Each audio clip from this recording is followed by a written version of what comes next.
homem descobre a capacidade de mentir e usa isso a seu favor para conquistar fama, dinheiro e também poder. Então passamos para o roteirista chamado Mark Bellison, que está batendo na porta de uma garota chamada Ana, em que ele está prestes a levar para jantar. Só que ela atende a porta e logo de cara fala que Mark é feio, que não está empolgada para sair com ele, já que, como vimos, as pessoas desse mundo dizem exatamente o que pensam. E aí o cara senta no sofá para esperar a Ana terminar de se vestir, e ela fala que só está saindo com ele porque está com medo de acabar sozinha. Já Mark fala que fez uma reserva em um restaurante barato porque está com pouco dinheiro. Após isso, ela termina de se aprontar e o cara confessa que quer que o encontro termine na cama, mas a mulher fala que não achou ele atraente. No entanto, o cara parece não ligar tanto, afinal, todos são super sinceros nesse mundo.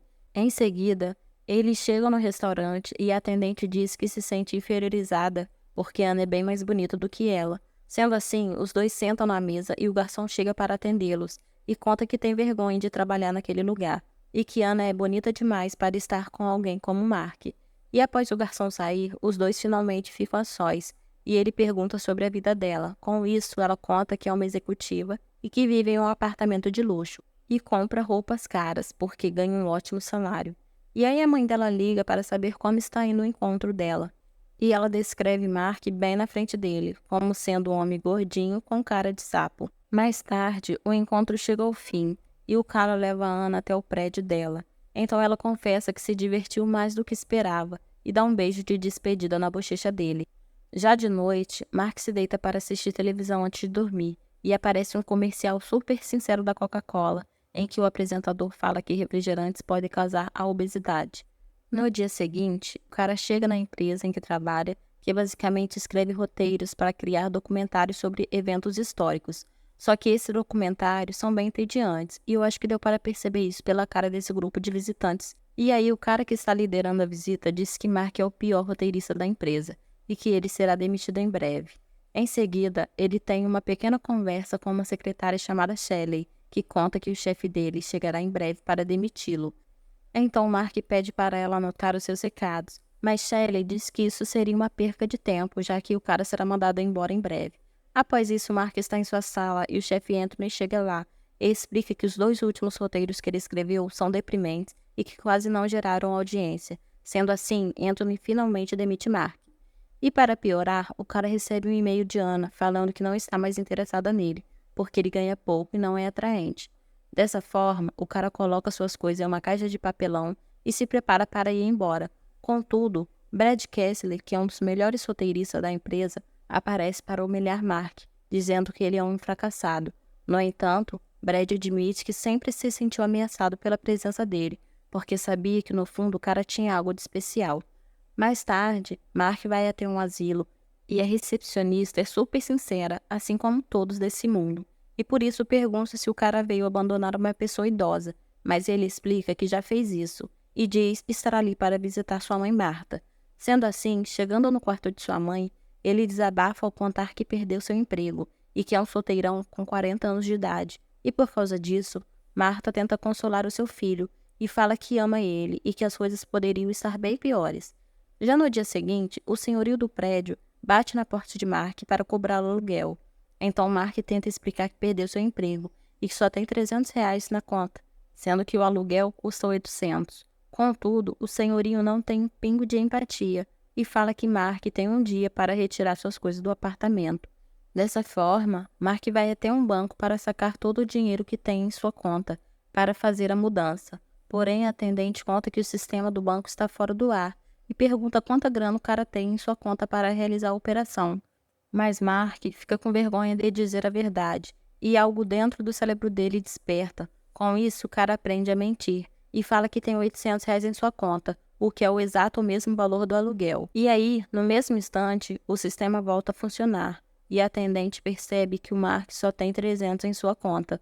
No entanto, essa é a primeira mentira que Mark contou neste mundo, e por isso ela acredita em Mark e pensa que aconteceu um erro no sistema, e entrega os R$ 800, e o cara sai do banco com um sorriso no rosto. Dessa forma, ele descobre que pode mentir para conseguir o que quer, e entrega a grana do aluguel para o senhorio. Já no dia seguinte, Mark está conversando com seu amigo Greg num bar, e tenta explicar o que é uma mentira.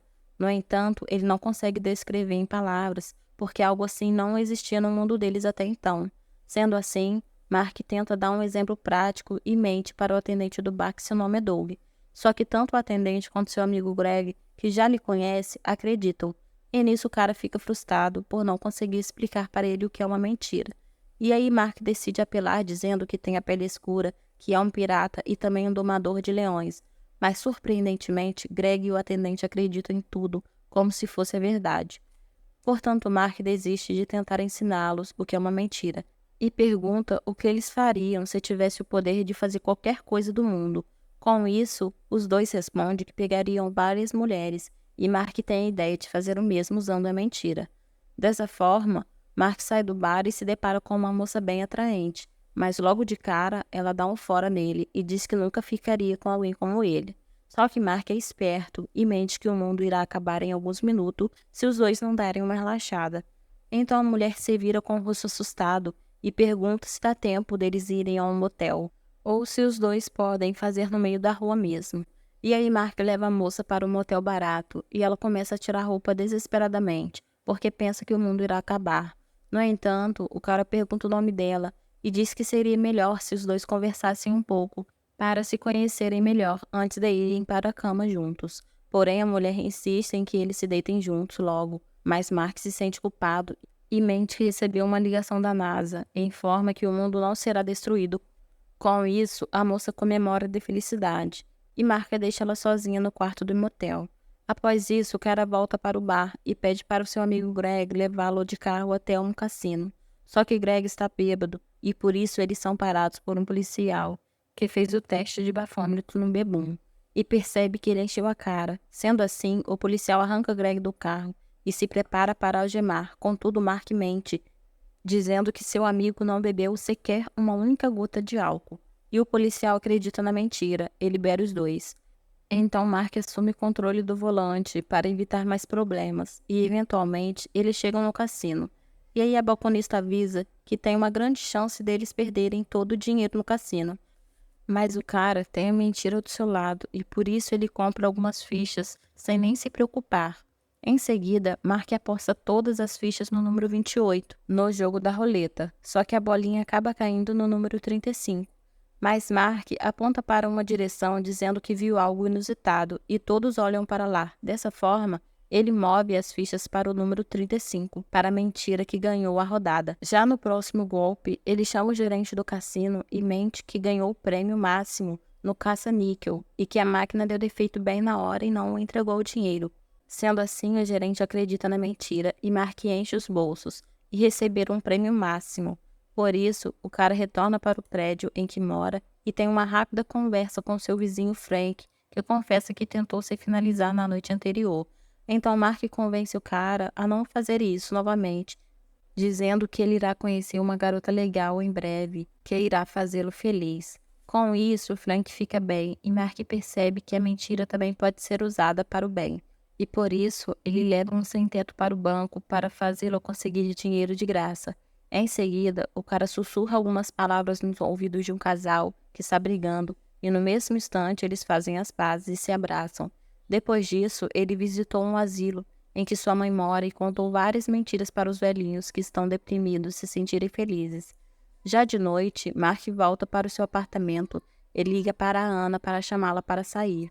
Só que a mulher recusa o convite e se prepara para desligar o telefone na cara dele. No entanto, Mark explica que mudou bastante desde o último encontro e convence a Ana a dar mais uma chance para ele. Após isso, o cara liga a televisão e vê uma apresentadora da palestra Fields falando que o Brad Kessler é o melhor roteirista dessa geração.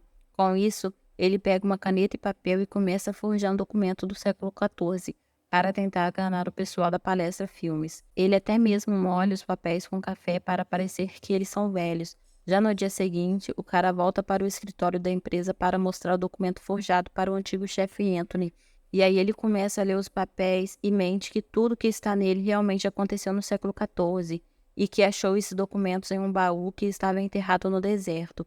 Em alguns minutos depois, vimos que Mark está lendo um falso documento para várias pessoas que trabalham nessa empresa, e todos ficam maravilhados com a história e acreditam em tudo que está nela, porque Mark inventou que as memórias das pessoas foram apagadas no século XIV para eles esquecerem que um dia tudo isso aconteceu.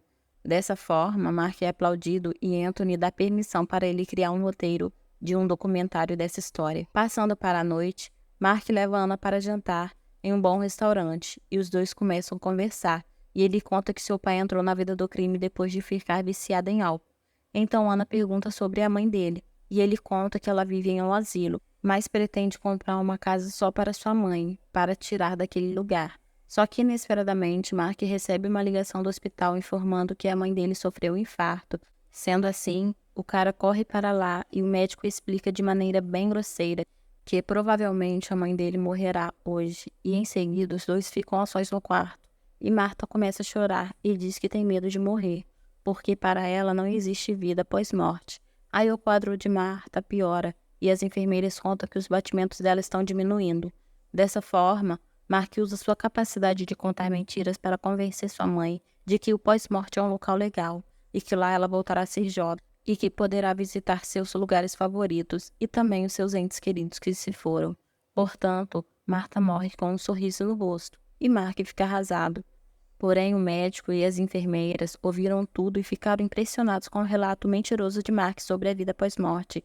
E em seguida, Ana fica com dó do cara e dorme ao lado dele no sofá para ajudar ele a superar esse momento difícil.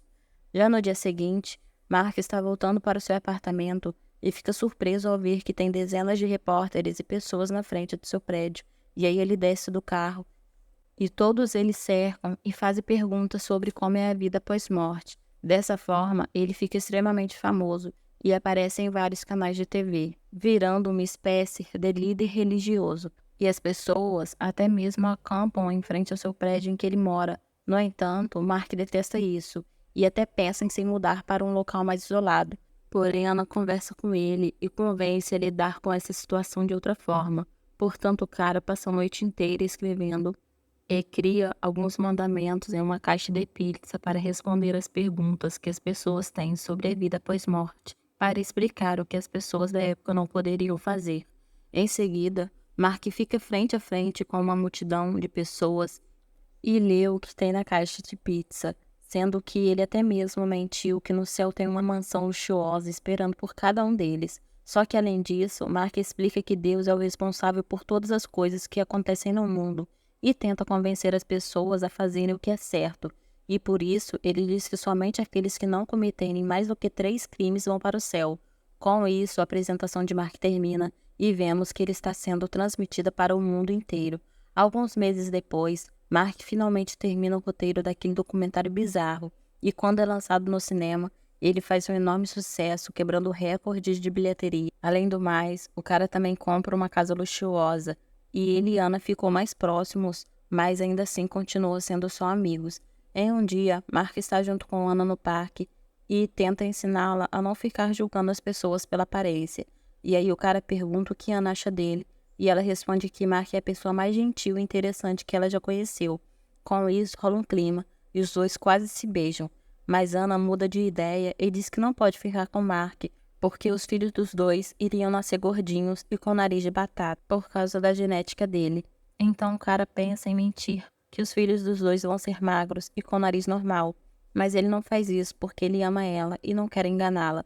Sendo assim, Ana procura homens que sejam mais atraentes fisicamente e marca um encontro com Brad Kessler. Só que em uma conversa, Mark mente para Ana que relaxar antes do casamento é proibido, para ela não dormir com Brad no primeiro encontro. Após isso, os dois saem para jantar, e Brad age como um completo babaca e escolhe salada para ela comer, porque não quer que ela engorde. Além disso, Brad revela que está saindo com ela só para tentar se vingar de Mark, porque o cara está fazendo mais sucesso do que ele. Contudo, ela aceita tudo isso calada, porque ela quer ter filhos bonitos e que não sejam julgados pela aparência. Já no dia seguinte, Mark anda pelas ruas e vê que não conseguiu mudar quase nada no mundo, e que as pessoas continuam agindo como idiotas umas com as outras, sendo que nem uma bela mansão e uma conta recheada alegra Mark, porque o que ele mais queria conquistar nessa vida era Ana. que agora está com Brad. Alguns meses depois, Ana visita o cara e fica surpresa ao ver que ele está com uma barba grande e com um cabelão enorme. Então ela revela que esteve ocupada trabalhando nos últimos meses e entrega para Mark um convite de casamento dela com o Brad. Com isso, Mark pergunta o motivo dela querer se casar com um cara arrogante e ela explica que está ficando cada dia mais velha e menos bonita e que por isso precisava logo se casar com um cara com uma boa aparência para ter os filhos que sempre sonhou. Aí Mark fala que para ele ela sempre será bonita e se despede desejando que ela seja feliz. Portanto, ela se emociona e deixa o local de cabeça baixa. Já no dia seguinte, o casamento chega e Mark está bem desanimado e pensa em não ir. Porém, Greg lhe convence ao contrário, dizendo que ele ainda pode ficar com Ana. Dessa forma, Greg pega o terno para Mark vestir e também o barbeador para ele tirar a barba. Após isso, Mark chega na igreja e protesta quando o padre pergunta se tem alguém que se opõe sobre o casamento. Sendo assim, o cara explica que Brad será um péssimo pai porque ele é arrogante e que uma genética boa não fará com que essas crianças sejam felizes. Só que o padre fala que ele deve obedecer à vontade de Deus, e por isso todos da igreja pedem para Mark falar com Deus, para ele dizer quem será o marido melhor para Ana. No entanto, ele se recusa a fazer isso e decide deixar essa decisão nas mãos dela. Portanto, o cara sai da igreja sem saber a resposta. Mas Ana vai atrás dele e questiona o motivo de Mark não ter perguntado para Deus. E ele disse não ter nenhum contato com Deus, que não consegue explicar para ela o que é mentira. Dessa forma, Ana pergunta o motivo dele não ter mentido para se casar com ela. E Mark conta que não fez porque queria de certo com ela. Com isso, ela percebe que ele será um pai melhor que Brad, e os dois ficam juntos. Por fim, alguns anos se passam e vemos que Mark e Ana se casaram e tiveram um filho. E o garoto prova uma comida queimada que Ana fez e mente que ficou bom, mostrando que conseguiu herdar a habilidade de mentir do seu pai.